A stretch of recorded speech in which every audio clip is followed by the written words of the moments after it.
ईमानदारी ईमानदारी कहीं बची है तो वह केवल राजनेताओं में बची है। वो थोड़ा लाइन में रहे,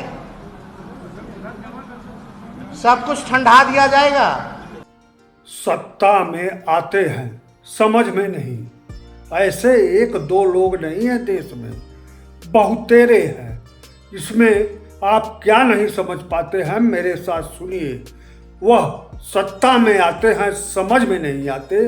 इसको जानना है तो मेरे साथ इसको पूरा सुनिए।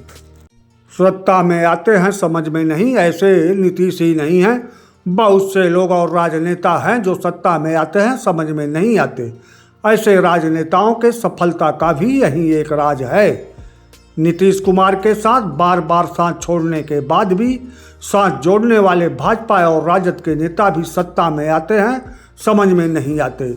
और इनको वोट देकर सत्ता सौंपने वाली जनता भी होश में रहती है, होशो हवास में नहीं रहती है। भारतवर्ष के राजनेता और जनता दोनों सत्ता के साथ ही दिखती है। जनता कभी हारने वाले को वोट नहीं देती। जनता ने जिसे वोट दिया वह जीता। मतलब साफ है, हारने वाले के साथ जनता नहीं, और जो जीता वह सत्ता में, तो सत्ता में जो है उसके साथ जनता को मान लिया जाता है। ऐसे में बिहार के नीतीश कुमार बिहार के ही नहीं बल्कि भारतीय राजनीति के आईना हैं। और बिहार की भाजपा राजद जैसी पार्टियां भारत की राजनीति की दिशा तय करती हैं। इसमें रहस्य जैसा कुछ नहीं है।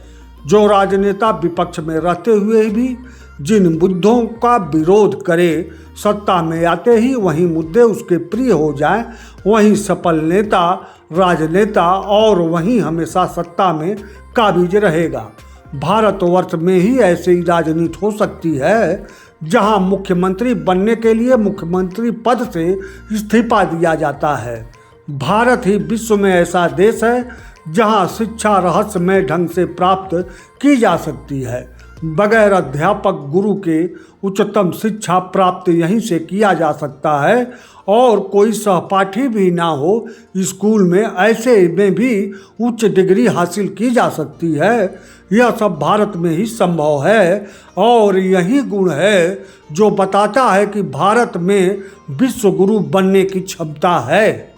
और यह भारत को ही पता है कि विश्व में विश्व गुरु जैसा पद भी कोई है। ऐसे में नीतीश कुमार बिहार के कितनी बार मुख्यमंत्री बने यह पूछना ही बेमानी है।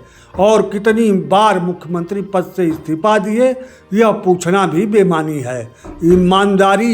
ईमानदारी कहीं बची है तो वह केवल राजनेताओं में बची है। देश सेवा की भावना कहीं बची है तो केवल राजनेताओं में बची है। और देश की जनता को राजनेताओं के पद चिन्हों पर ही चलना चाहिए, तभी भारत विश्व गुरु बन सकता है।